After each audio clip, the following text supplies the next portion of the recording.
India domain of the Poetry International web since its inception. Please give her a huge round of applause.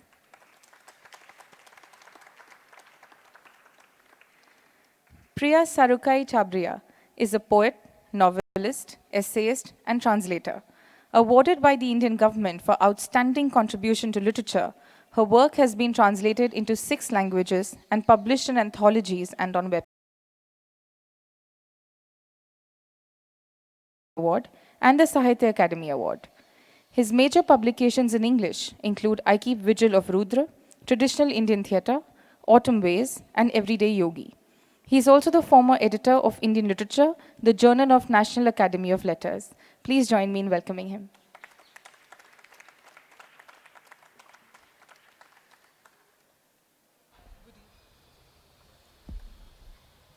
Good evening. Can you hear me? Yes. Yeah, now it's okay. Yes. Good evening and welcome to this session. For us, this session is actually primarily an excuse to read poems. That's what we would ideally like to be doing. But I think we're also curious about each other's work.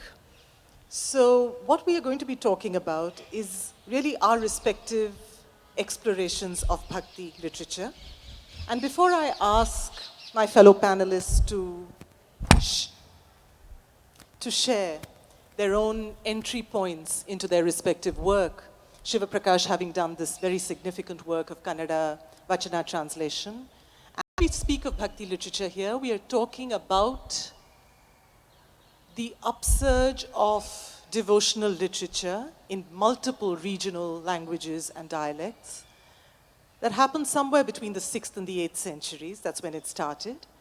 And it began, in fact, seemingly in the south. It began in impassioned hymns to Shiva and Vishnu that we find in the work of the Nayanmar and the Alvar in Tamil. It later spread so that by the 17th and 18th centuries, it had actually permeated the furthest reaches of this subcontinent. And I also want to say, secondly, I'm not talking about the kind of conversations these poets are having with God. These are poets who articulate tones as diverse as lust and rage, humor, perplexity.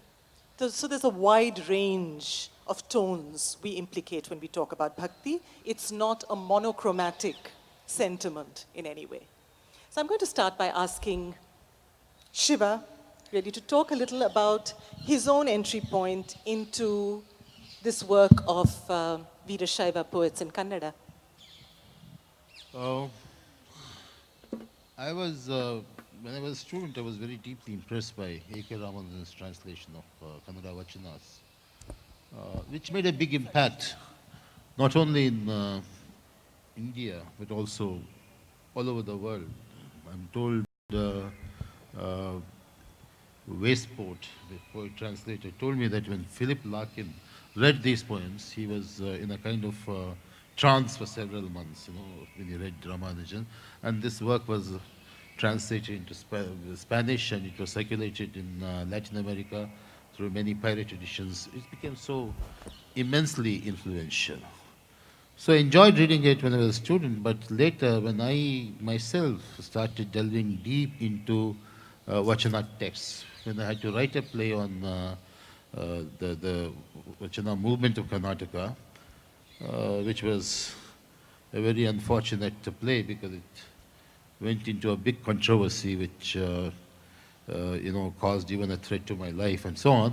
Anyway, when I delved deep into these texts, I discovered that Ramanujan's translations, though they read very well in English, they were not just of what calls the just. So my workshop now need more specialized translation. So I took the help of many first language speakers, poets from UK and the US. Then I finalized the text. And this is how I entered into Vachanas and engagement with the whole of Indian Bhakti movement. So when I came to JNU in 2001, I first introduced the course on text, context, and performance in Bhakti movements. And I was very bitterly attacked by the left student groups of JNU that thought that I was trying to advance Murli Manohar Joshi's agenda, because then there was a BJP government and Murli Manohar Joshi was the HRD minister. But later this course became very popular. In the meantime, I discovered that the interest in Bhakti is increasing all over the world.